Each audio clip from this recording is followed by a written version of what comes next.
to embrace gardening to reduce food scarcity. Israeli Prime Minister visits U.S. for discussion on ceasefire agreement.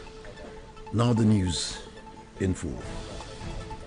The Nigeria Center for Disease Control, NCDC, has tightened surveillance measures at entry points in the country owing to a fresh outbreak of Ebola disease in Uganda. Last week, the Ugandan Minister of Health confirmed the outbreak of the disease with 1 death and has now followed up with 44 contacts. Owing to the development, the NCDC in an advisory said that while there is no outbreak of the disease in Nigeria, the agency is working to prevent such. According to the NCDC DG, Jide Idris, there are no Ebola vaccines in Nigeria at the moment.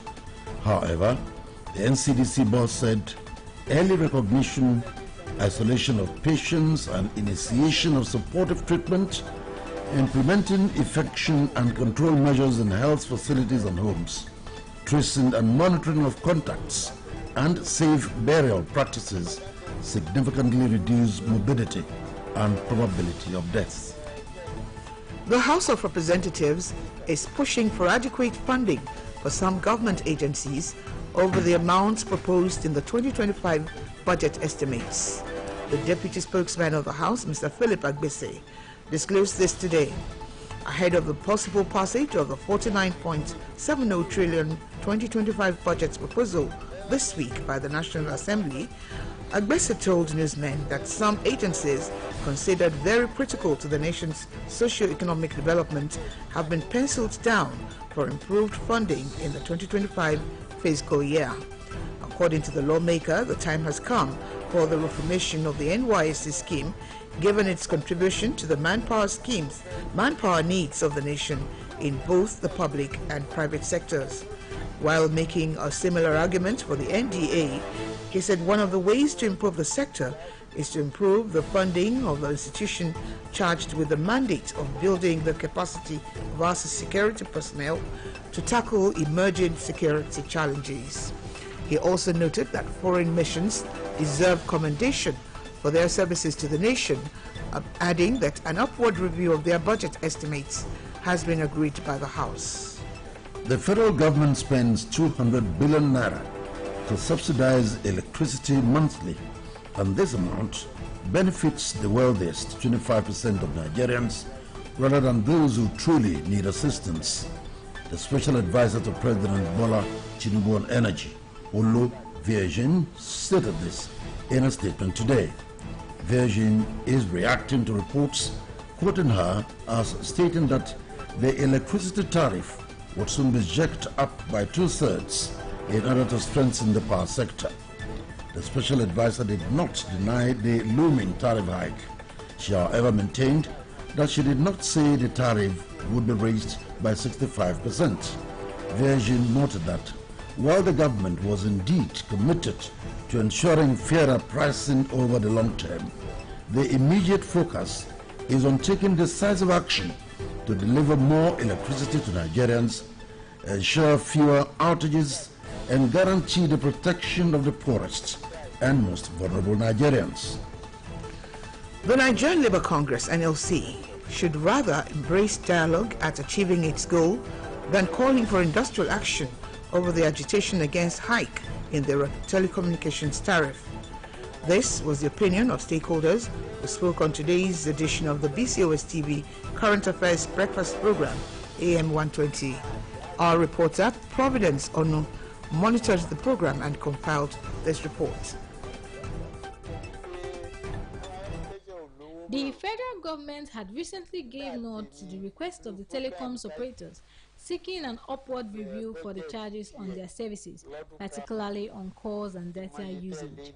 Though against a 100% tariff review tabled before it by the telecoms operators, the federal government only gave approval for a 50% increment. The situation had, however, prompted the leadership of the Nigerian Labour Congress, NLC, some civil society organizations to be calling for a return to status quo, citing the negative effects the upward tariff review will have on the living condition of the populace. In the meantime, the situation had degenerated into a standoff between the Nigerian Labour Congress (NLC) and the federal government as the labor union called for an industrial action starting from Tuesday, 4th of February. Featuring on Monday edition of the BCS TV Current Affairs program, the Chairman Trade Union Congress (TUC) Oyo State Chapter, Comrade Bosun Olabiyi, observed that the government can only engage in discussions with the telecom service providers. It cannot impose its will as the current inflation trend affects all businesses without exempting the telecoms industry. He stressed that the increment is rather a response to the hike in the cost of service delivery by the telecoms operators than arbitrary. So the telecoms company that we're talking about, they are a provider of service, and their service requires some other productive input from other people. Many of them do not have the electricity to run their base stations. Many of them use generators that are using diesel or PMS. They also have workers, and we as workers too, we have been demanded for increments for workers, which is by law, and that has been done. So we found it a little bit hard. We will only appeal to them that they should make it to do it at the barest minimum increment that is possible. Also featuring on the program, a social commentator, Mr. Tunde Olaniyan, pointed out that the NLC as an organization dedicated to advocating for workers' interests is not sensitive enough to what could be the fate of the telecoms workers if the inflation pushed their employers out of market. He stressed that there is a lack of clarity regarding labor's intentions on the tariff issue, noting that the matter could be addressed without resulting to protests. We cannot exhaust dialogue. You can talk to them.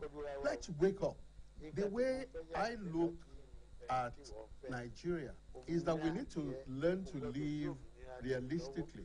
It affects me, but I like to be affected and begin to plan how to overcome that, rather than think that it won't happen. The alternative, like I said, is that those companies say, okay, we are shutting down. It's happening all over the world.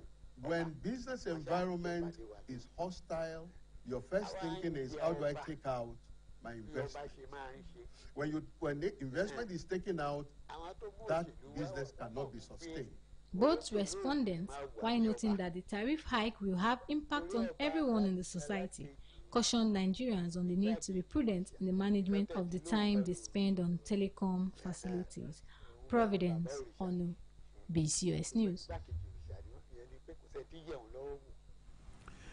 The embattled National Secretary of the People's Democratic Party, Senator Samuel Anyao, has resumed duty at the party's national headquarters, despite the PDP Governors Forum endorsing Sunday Ude Okoye as the party's scribe. On Friday, the PDP Governors Forum, led by Bauchi State Governor Bala Mohammed, confirmed Ude Okoye as the party's national secretary, referencing the appeal court's ruling, and instructed the National Working Committee to implement the judgment. However, just after 12 noon today, Anyang arrived at the PDP national headquarters at Wadata Plaza and proceeded straight to his office to handle party affairs. Recall that the PDP has been struggling with significant internal turmoil both before and after the 2023 general elections, leading to ongoing instability within the party.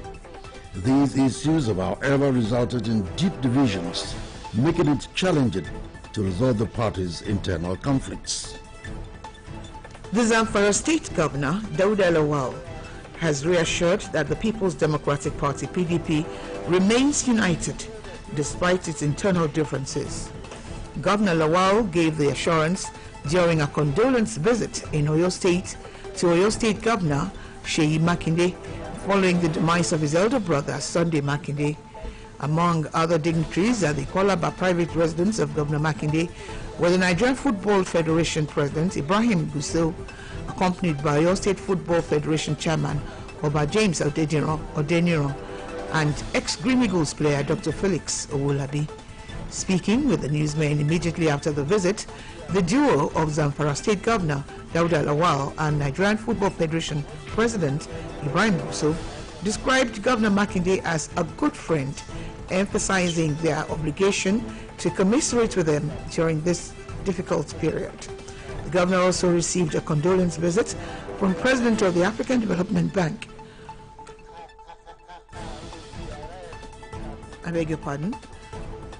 The governor also received a condolence visit from President of the African Development Bank Group, Dr. Akinwumi Adesina. In an interview with newsmen, Dr. Adesina condoled with the Makinde family and prayed for the soul of the late Sunday Makinde. Other notable personalities that paid condolences to the governor were Ahmed Raji San SAN and a British-Nigerian veteran broadcaster, Victor Oladokun. In the meantime, the Makinde family has announced funeral arrangement for the late engineer Sunday Makinde, the late elder brother of Governor Sheyi Makinde. According to the family, an interdenominational service of sons will hold on Thursday the 6th of February 2025 by 5 p.m. at the Armed Forces Remembrance Arcade, Agodi Government House in Ibadan. A funeral service will hold on Friday, February 7, 2025 at Bishop Akinyele Memorial Anglican Church, Iwo Road by 10 a.m., while the remains of the departed will be committed to Mother Earth thereafter at Eternal Home, Kilometer 25 along Ibadan-Oyo Road. A funeral reception will hold on the same day at the Recreation Club, Adamasimba, Ibadan. A funeral Thanksgiving service comes up on Sunday, the 9th of February 2025 at the Cathedral of St. Peter, Aremo, Ibadan. The First Lady of your state and the state coordinator of the Renewed Hope Initiative, Engineer Tamunomini Makinde, has encouraged women across the state to embrace home gardening as a proactive measure to reduce food scarcity, improve nutrition, and foster self-reliance within their families and communities. Mrs. Makinde, who spoke during the Every Home a Garden initiative in Oyo State, emphasized that cultivating personal gardens is a sustainable approach to ensuring a food-secure future for Nigeria. Our reporter, Adiola Oladile, completes the story. The Every Home a Garden initiative is an integral part of the Women Agricultural Support Program in Oyo State. The program, under the Renewed Hope Initiative, facilitated by the First Lady of Nigeria, Senator Oluremi Tinubu, in collaboration with the Federal Ministry of Agriculture and Food Security, aims to enhance the quality of life for Nigerian families. During the program, facilitators including Mrs. Bilikis Abdulatif and Mr. Azan Oladele led insightful discussions on effective garden management and dry season home gardening to equip women farmers with the necessary skills and knowledge. Delivering his welcome address, the Oyo State Commissioner for Agriculture, Barrister Olasukomi Olaleye, represented by the Director of Administration and Supplies, Mrs. Florence Fatumibi, reiterated the government's commitment to supporting women in agriculture and ensuring that more families embrace backyard farming as a means of sustenance and economic growth. On the first instance, the family, the household, is sure of a good health. And one thing that we used to say is what? Health is wealth. So because of these immense benefits, you have a stable source of provision for your family, you have more funds to save for the family, and you have the assurance of what you are eating.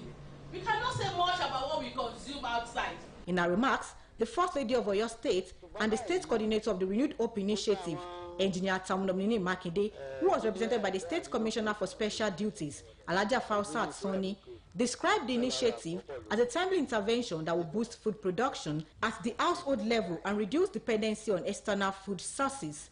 She encouraged women across the state to embrace home gardening as a sustainable way to improve nutrition and economic well-being. A very commendable initiative of Her Excellency, Senator Oluremi Tinubu.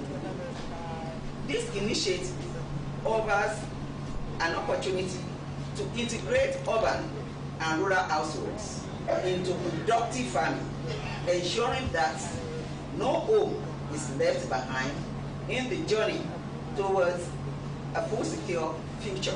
Speaking with newsmen, the 2024 winner of the Every Home a Garden initiative in Oyo State, Mrs. Olukemi Fajemiyo, shared her experiences and the benefits she has reaped from home gardening. If you can set up a garden, it just takes about an hour every day in the morning to wet your plant, even less than that. But just wet in the morning, setting up is so easy.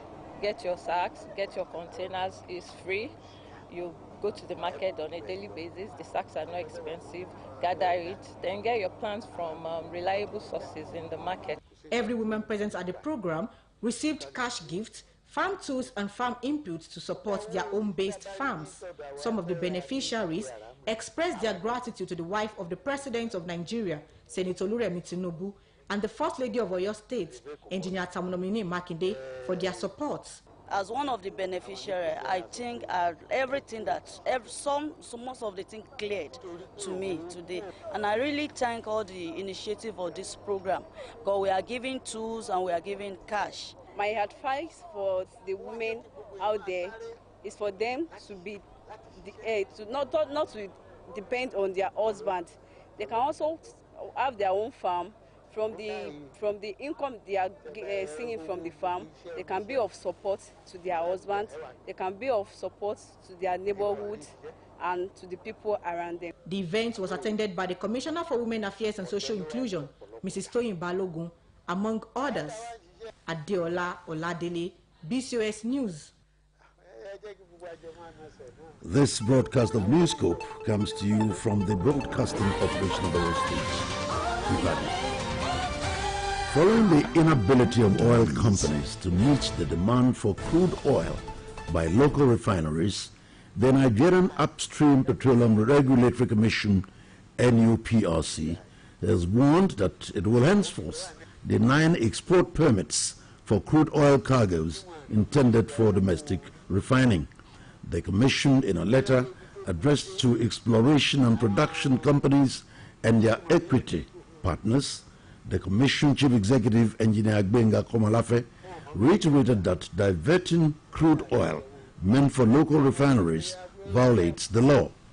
The Commission insisted that any changes to cargo designated for domestic refining must receive express approval from the Commission Chief Executive. The Commission reminded producers not to vary the conditions stated in the DCSO policy without obtaining express permission from the Commission Chief Executive before selling crude outside the agreed framework.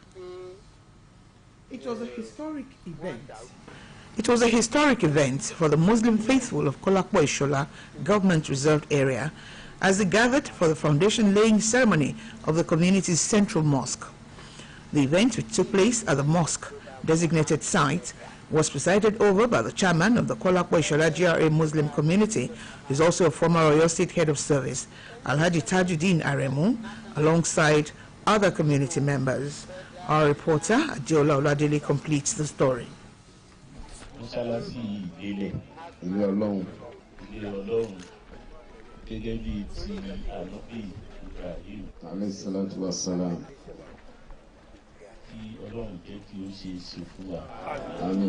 That was the turning of the sword for the foundation of the Kolakpo Ishola Government Reserved Area Central Mosque, led by the chairman of the Muslim community, Alhaji Tajuddin Aremu, and other prominent community members. This marks the beginning of a project aimed at providing a befitting place of worship for Muslims in the area. In his remarks, Alhaji Aremu stated that the mosque, when completed, will accommodate no fewer than 500 worshippers. He further explained that the growing Muslim population within Kolakpo Ishola GRA necessitated a central place of worship to foster unity and spiritual growth. It's not convenient for us to be going out to observe Salat prayers, particularly during Ramadan, when you need to go out at night to make prayers. You cannot be going out of your estate to go to another 1 or 2 kilometers at night. So we call on people, Muslim faithfuls, philanthropists, to come to our aid, to donate materials, donate money towards the early completion of this mosque. Speaking on the significance of the event, the Chief Imam of University of Ibadan Central Mosque, Professor Muftar Abdurrahman, urged members of the Kolakpo Ishola Muslim community to work together in harmony, maintain mutual trust and commitment as they embark on the project. He also encouraged contributions towards the successful completion of the mosque, stressing the spiritual rewards associated with supporting such endeavors. It's a form of appeal to them that they should not shirk their responsibility. They should endeavor to be counted in this project. We should give time in the cause of Allah. We should give out of our earnings to help the projects. The event also featured recitation from the Holy Quran by the Chief Imam of Kolakbo Shola GRA Muslim Community, Alhaji Yusuf Orirenitemi, Adeola Oladele, BCOS News. On the foreign scene, Israeli Prime Minister Benjamin Netanyahu is in the United States to discuss the second phase of the ceasefire agreed with the Palestinian group Hamas in Gaza. U.S. President Donald Trump received them. Foreign News Editor Bimbo Akambi has details of the trip and other stories. United States President Donald Trump, who has claimed credit for the ceasefire deal signed on January 19, is expected to host Benjamin Netanyahu at the White House on Tuesday. It will be Trump's first meeting with a foreign leader since his inauguration on January 20. Netanyahu's office said the Israeli leader will begin discussions with Trump's Middle East envoy Steve Witkoff today regarding terms for the second phase of the truce. Netanyahu's U.S. trip comes 2 weeks into the first phase of the ceasefire that is set to free 33 Israeli captives in return for nearly 2,000 Palestinian prisoners. The second phase is expected to cover the release of the remaining captives and to include discussions on a more permanent end to the war. The Gaza ceasefire paused 15 months of an Israeli genocide in the enclave that killed more than 61,000 Palestinians.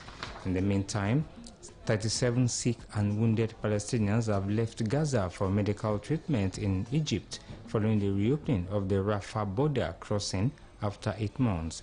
The World Health Organization, WHO, said on X that 34 children and 3 adults, along with 39 companions, crossed out of Gaza to receive treatment in Egypt. The key gateway between Gaza and Egypt had been closed since Israeli forces took control of the Gaza side in May last year. It has reopened as part of a ceasefire and hostage deal between Hamas and Israel. Speaking to the press from the crossing, Dr. P. Pakon, the WHO's representative for the West Bank and Gaza, described the evacuation as an orderly and slow process. He estimates that 14,000 people need access to treatment they cannot get in Gaza. WHO estimates that half of those patients' injuries are related to war and trauma injuries, amputees, burns, spinal injuries, which will need multiple operations and specialized rehabilitations. He said, adding that the other half suffer from chronic diseases. Bimbo Akambi, BCOS News. The leader of the pro-Russian paramilitary group in eastern Ukraine has died in hospital after being injured in an explosion in Moscow this morning, Russian media has said. The leader of the Abbats battalion, Amin Sagsyan, was severely injured following a blast in the entrance hall of the residential building in northwest Moscow, 12 kilometers from the Kremlin. According to Telegram sources, Sagsyan was evacuated to a hospital by helicopter and placed in intensive care after the explosion, but eventually succumbed to his injuries. Others, including one of Amin Sagsyan's bodyguards, were also reportedly seriously injured, with some sources saying one other person had died. To end this edition of News Scoop, here again are the main points. The Nigeria Center for Disease Control, NCDC, has tightened surveillance measures at entry points in the country owing to a fresh outbreak of Ebola disease in Uganda. The embattled National Secretary of the People's Democratic Party, Senator Samuel Anyanwu, has resumed duty at the party's national headquarters despite the PDP Governors Forum endorsing Sunday Ude Okoye as the party's scribe. The First Lady of Oyo State and the State Coordinator of the Renewed Hope Initiative, Engineer Tamuno Menene Makinde, has encouraged women across the state to embrace home gardening as a proactive measure to reduce food scarcity, improve nutrition, and foster self-reliance within their families and communities.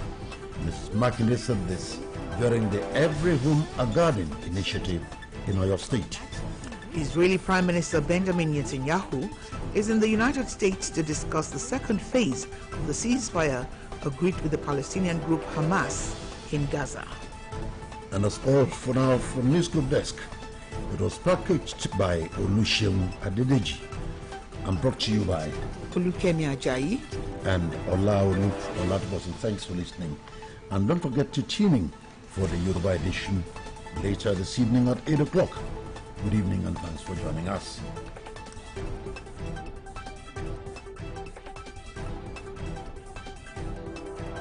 That special secret that awakens taste buds. Mouth-watering wonder with awesome aroma. Terra seasoning cubes. Terra seasoning cube turns your meals into a masterpiece. Unwrap your